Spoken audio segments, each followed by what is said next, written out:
Yes, the gentleman in the fourth row over here. Excuse me. By the way, I'm a subscriber. Is Islamic extremism really the major threat to the United States, and will it die on its own, or will it keep growing? It is a problem to the United States. It is not an existential threat. It has to be dealt with, but it has to be dealt with proportionately. We have other foreign policy interests. So, the primordial interest of the United States, over which for a century we have fought wars, the First, Second Cold War, has been the relationship between Germany and Russia, because united they are the only force that could threaten us, and to make sure that that doesn't happen. What you do, if you're a Ukrainian, is essentially reach out to the only country that will help you, which is the United States. Last week, 10 days ago, General Hodges, Commander U.S. Army Europe, visited Ukraine. He announced that U.S. trainers would now officially be coming, not just unofficially coming. He actually pinned medals on Ukrainian fighters, which by protocol of the military is not the way. Foreigners don't get to pin on, medals, but he did, showing that this was his army. He then left, and in the Baltics announced that the United States would be pre-positioning armor, artillery, and other equipment in the Baltics, Poland, Romania, and Bulgaria, which is a very interesting point. So the United States, and now yesterday the United States announced that it would be sending weapons. Tonight, of course, they denied it, but they are. The weapons will go. In all of this, the United States has acted outside the context of NATO. Because NATO has to have a 100% vote. Any one country can veto anything. And the Turks will veto it just for giggles. The point is that the United States is prepared to create a cordon sanitaire around Russia. Russia knows it. Russia believes that the United States intends to break the Russian Federation. I think that, as Peter Lorre put it, we don't want to kill you, we just want to hurt you a little bit. Either way, we are back at the old game. And if you go ask a Pole or a Hungarian or a Romanian, they live in a totally different universe from a German.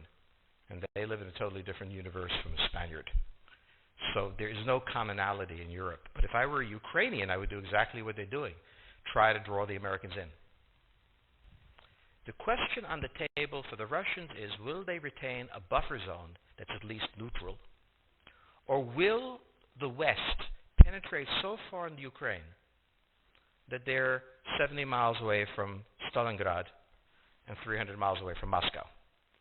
For Russia, the status of Ukraine is an existential threat. And the Russians cannot let go. For the United States, in the event that Russia holds onto the Ukraine, where will it stop?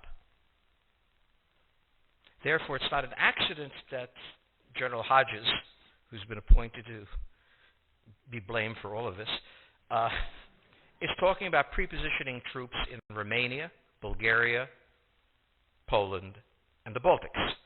This is the intermarium, from the Black Sea to the Baltic, that Pilsudski dreamt of. This is the solution for the United States. The issue to which we don't have the answer is, what will Germany do? So the real wild card in Europe is that as the United States builds this cordon sanitaire, not in Ukraine but to the west, and the Russians try to figure out how to leverage the Ukrainians out, we don't know the German position. Germany is in a very peculiar position. Its former Chancellor, Gerhard Schroeder, is on the board of Gazprom. They have a very complex relationship to the Russians. The Germans themselves don't know what to do. They must export. The Russians can't take up the export. On the other hand, if they lose the free trade zone, they need to build something different. For the United States, the primordial fear is Russian capital, Russian technology, German technology and German capital, Russian natural resources, Russian manpower as the only combination that has, for centuries, scared the hell out of the United States. So how does this play out? Well, the U.S. has already put its cards on the table.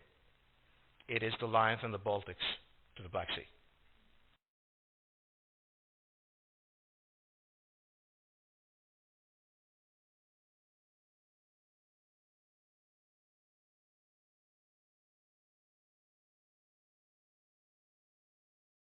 For the Russians, their cards have always been on the table.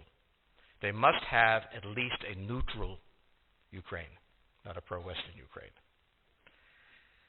Belarus is another question. Now, whoever can tell me what the Germans are going to do is going to tell me about the next 20 years of history.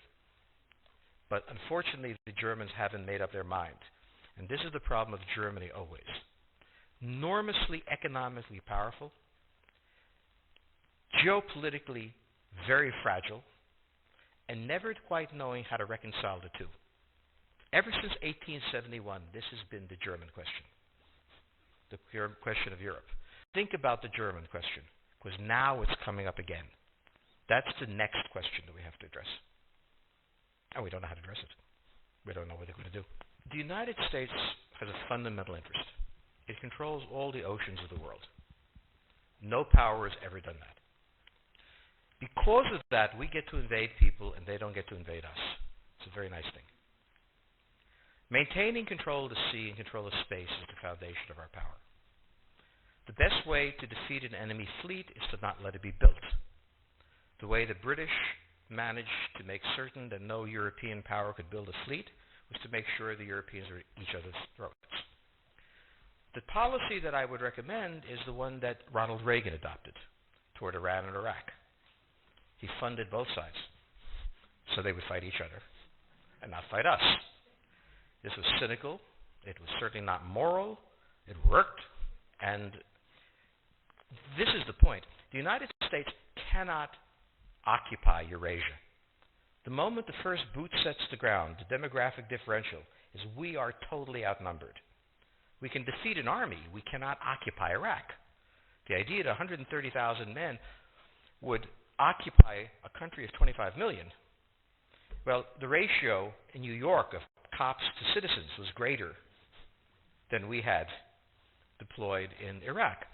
So we don't have the ability to go across, but we do have the ability to, first, support various contending powers so they concentrate in themselves with political support, some economic support, military support, advisors, and in extremis, do what we did in Japan, in Vietnam, in Iraq, and in Afghanistan, spoiling attacks.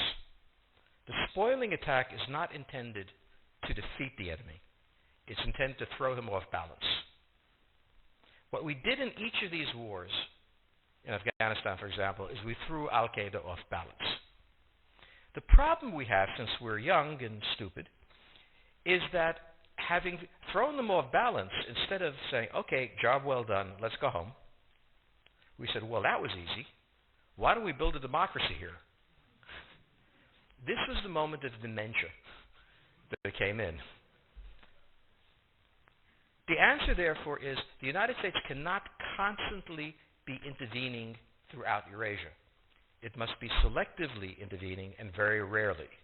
That is the extreme moment. We cannot, as the first step, send American troops.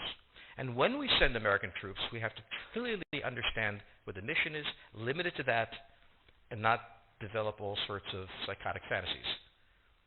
So hopefully we've learned that this time. It takes a while for kids to learn lessons. But I think you're absolutely right. We cannot, as an empire, do that. Britain didn't occupy India.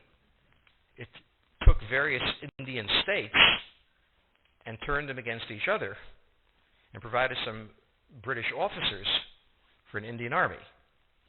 The Romans did not send vast armies out there. It placed kings like,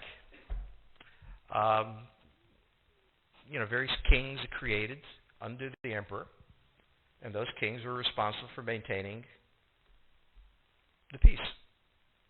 Pontius Pilate was an example. So empires that are directly governed by the empire, like the Nazi Empire, fail. No one has that much power. You have to have a level of cleverness. However, our problem is not yet that. It is actually admitting that we have an empire.